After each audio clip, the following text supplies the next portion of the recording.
네, 안녕하세요. 영윤사모의 영성일기 윤영윤 사모입니다. 네, 오늘은 당연한 것은 아무것도 없다라는 제목으로 말씀 나눠보려고 합니다. 네, 한 달 전쯤에요. 낭만닥터 김사부 3라는 드라마가 종방이 됐습니다. 이 드라마는 명대사가 굉장히 많은 드라마였는데요. 참 잊혀지지 않는 장면이 있었어요. 그 드라마의 배경이 되는 이 돌담병원 근처에요. 산불이 났습니다. 주변 비료 공장에서 불이 나가지고 소방관들이 사람들을 구하다가 크게 다쳤어요. 의사 선생님들이 굉장히 노력했지만 한 명은 사망했고요. 또 큰 수술을 해야만 하는 사람들도 있었습니다. 소방관이 구한 사람 중에 경미한 사고를 당한 사람이 있었는데 그 사람이 자신의 그 치료가 늦어지니까 좀 화가 났었나 봐요. 이런 상황에서 바람의 방향이 바뀌면서 산불이 이 병원을 향해서 오기 시작했어요. 빨리 대피를 해야 하는 상황이 온 거죠. 걸어서 대피할 수 있는 사람은 빨리 대피해 달라고 이야기를 했는데요. 아까 그 경미한 사고를 당했는데 기다려야 했던 사람이 있었잖아요. 그 사람이 막 화를 내는 거예요. 나도 다쳤는데 당신들 구급대원들하고 친하다고 그 사람들만 신경 쓰고 뭐 하는 거야? 막 이러면서 막 소리를 지르더라고요. 계속 예의 바르게 상황을 설명하고 빨리 대피해야 한다라고 이야기하는 의사 선생님에게 막 멱살을 잡으면서 막 큰 소리를 치는 거예요. 옆에 있던 수간호사가 있었는데 이 수간호사가 이렇게 말리다가 이 사람에게 밀쳐졌는데 꼭 막 헐크가 변하듯이요. 이 수간호사 선생님 안에 있던 이 분노가 막 터져 나오는 겁니다. 뱃속 깊은 곳에서부터 막 어마어마한 소리로 제압을 하더니 막 피토해내듯 하는 이 말이 인상 깊었어요. 저기 누워있던 구급대원들 다 당신들 구하다가 다친 사람들이잖아. 당신들 구하려고 창자가 으깨지고 간이 부서지고 뼈가 으스러지고 누군가는 죽고 그런 위중한 사람들 먼저 치료해 준 게 그렇게 억울합니까? 어째서 당신들한테는 우리의 헌신과 사명감이 그렇게 당연한 거죠? 어떻게 이렇게까지 무자비하게 타인의 희생이 당연한 겁니까 대체? 저는 이게요 하나님의 음성처럼 들리는 것 같았어요. 하나님의 사랑이 너무나 당연하고 예수님의 희생이 당연하고 우리에게 베푸시고 나에게 주어진 삶이 너무나 당연한 삶에 대해서요. 주어진 것 주신 것 바라보지 않고 때때로 원망하고 불평하는 우리의 삶에 대해서 말씀하시는 그 하나님의 음성 같았습니다. 사고로 하반신 마비가 된 박위 형제님의 유튜브 채널에요. 음주운전자의 사고로 전신 화상을 입고 그 사고와 잘 헤어졌다라고 고백하는 이지성 교수님이 나오셨어요. 나 누리던 일상이 당연한 것이 아님을 아는 분들이기 때문에 마음이 인상적이더라고요. 그 중에서도 이지성 교수님이 하시는 말씀이 참 많이 와닿았어요. 이지성 교수님은 화상으로 인해서 코 안에 살이 딱지처럼 딱딱하게 돼서 틈이 너무 좁아져가지고요. 숨을 쉴 수가 없었대요. 그래서 코로 숨을 쉴 수 있도록 수술을 여러 번 했는데요. 어느 날 집에 있는데 콧물이 주르륵 흐르더라는 거예요. 이게 20년 만인 거죠. 늘 코로 숨이 쉬어지지 않았는데 코로 숨을 쉴 수 있다는 것, 그리고 콧물이 흐른다는 것이 너무 감격스럽고 너무너무 감사하더라는 거예요. 누군가는 자신들을 보면서 너희는 인생 끝났다라고 말하는 사람들도 있지만 이런 상황에서도 희노애락이 있고요. 그리고 하나님께서 나 피해자로만 살게 하지 않으셨다라고 고백하는 분들, 정말 멋있고요. 좀 아름답더라고요. 각자 얘기를 안 해서 그렇지 사람마다 약한 부위가 있고요. 아픈 부분들이 있습니다. 그런데 그 아픈 부위만 보면서 불평하진 않았는지, 걱정 근심하면서 시간 보내진 않았는지 좀 돌아볼 수 있었으면 좋겠습니다.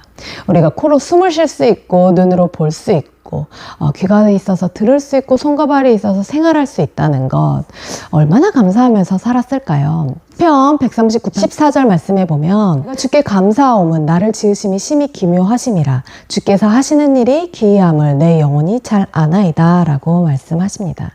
이미 나에게 얼마나 많은 것들이 주어져 있는가, 그런 것들을 바라보면서 당연하게 여기지 말아야 합니다.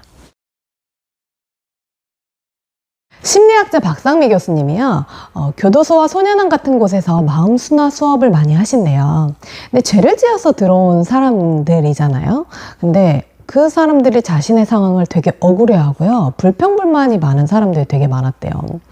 불우한 어린 시절에 대해서, 그리고 죄를 짓고도 걸린 것에 대한 억울함을 갖고 있는 거죠. 근데 아무리 사람이 힘들고 어려운 상황을 겪었어도 20살 이후에 내 마음은 내가 책임지고 건강하게 만들어야 한다고 이 교수님 가르치시는데요. 그래서 이분들에게 감정에 대한 수업도 하시고요. 감사나 칭찬 같은 훈련도 한다고 해요. 그래서 사이코패스 외에는 정말 순화되고 좋아지는 분들도 많아서요. 이 박상미 교수님은 자신의 사비를 들여가지고 그렇게 교도소에서 수업을 하고요. 책이나 어려운 사람들을 돕는 일도 많이 하고 있다고 합니다. 감정도 습관이라고 하는데요. 불평과 불만이 습관인 사람들도 참 많은 것 같아요. 우리 주변에 수많은 사람들이 있을 텐데요. 그 사람들도 당연하지 않습니다. 가장 가까이 있는 우리의 가족들, 배우자, 부모, 자녀 전혀 당연하지 않습니다.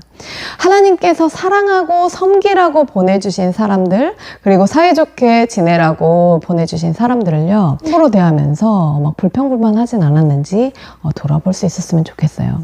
내 시선이 아니라 하나님의 시선으로 우리 가족들, 우리 주변 사람들을 바라볼 수 있어야 합니다. 주변에 헌신하고 일하는 사람들도요, 당연하지 않습니다. 쓰레기 버리는 일만 하더라도요, 환경미화원 분들이 없다면 이거 처리가 불가능해요. 각자의 자리에서 열심히 일하는 분들이 있기 때문에 우리의 일상이 가능한 겁니다. 그리고 우리가 예배할 수 있고 기도할 수 있는 자유가 있는 나라에 있다는 거, 이것 또한 당연하지 않습니다. 출애굽기 16장 8절 말씀에 보면요, 모세가 또 이르되 여호와께서 저녁에는 너에게 고기를 주어 먹이시고 아침에는 떡으로 배불리시리니 이는 여호와께서 자기를 향하여 너희가 원망하는 그 말을 들으셨음이라. 우리가 누구냐? 너희의 원망은 우리를 향하여 함이 아니요 여호와를 향하여 함이로다 라고 말씀하십니다. 이스라엘 백성은요, 모세를 향하여 원망한다고 생각하지만 하나님은 그 원망, 하나님을 향함을 아십니다. 우리가 일상에서 하는 원망도요, 나는 하나님께 하지 않아, 하나님께 원망하지 않아 라고 생각할지 모르지만 하나님께 한다고 들으세요. 우리가 하는 원망과 불평, 그런 죄들 오래 참으시지만요, 죄로 인해서 하나님과의 관계가 닫히고요, 그 은혜가 공급되지 않습니다. 그리고 악한 영들이 우리의 삶에 역사할 수 있도록 마구마구 길을 열어줘요. 그래서 우리는 언제나 내 곁에 있는 사람들, 내가 지금 누리고 있는 환경, 당연한 것이 아님을 알아야 합니다. 예전에는요, 하나님을 좀 그 요술램프의 지니처럼 생각을 했던 것 같아요. 모든 삶을 사람 중심으로 생각을 많이 하면서 살았어요. 근데 이제 저희 아이가 백혈병에 걸리면서 그게 완전히 변화가 되는 거죠. 아이가 아프면서 아이의 아픔도 있었지만 치료받는 아이들, 그리고 그 부모들의 고통이 다 제 고통처럼 느껴져서요, 숨이 쉬어지지 않는 시간을 보냈어요. 그런데 그와 함께 하나님과의 관계도 다 막혀서요, 사방이 막힌 것 같았어요. 그 과정을 통해서 진짜 하나님 어떤 분이시고 저는 어떤 존재인지 그걸 이제 알아가게 하시는 겁니다. 저는 병원에서 생활할 때 어떻게 사람들한테 이런 고통이 있고 이런 아픔이 있을 수 있을까, 그게 참 고통스러웠어요. 그 병원에서 그 아픔을 겪는 아이들이 어떤 잘못이 있어서 그런 걸 겪는 게 아니더라고요.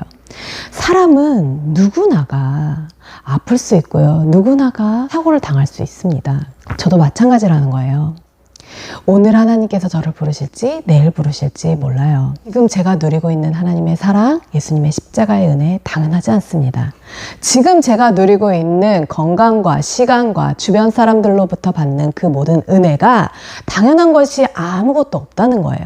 낭만 닥터 김사부 3에 나오는 그 수간호사의 목소리가요, 들리는 것 같아요. 신들 구하려고 예수님의 창자가 으깨지고 간이 부서지고 뼈가 으스러지고 결국 죽기까지 하셨는데 어째서 당신들한테는 하나님의 헌신과 사명감이 그렇게 당연한 거죠? 어떻게 이렇게까지 무자비하게 예수님의 희생이 당연한 겁니까 대체?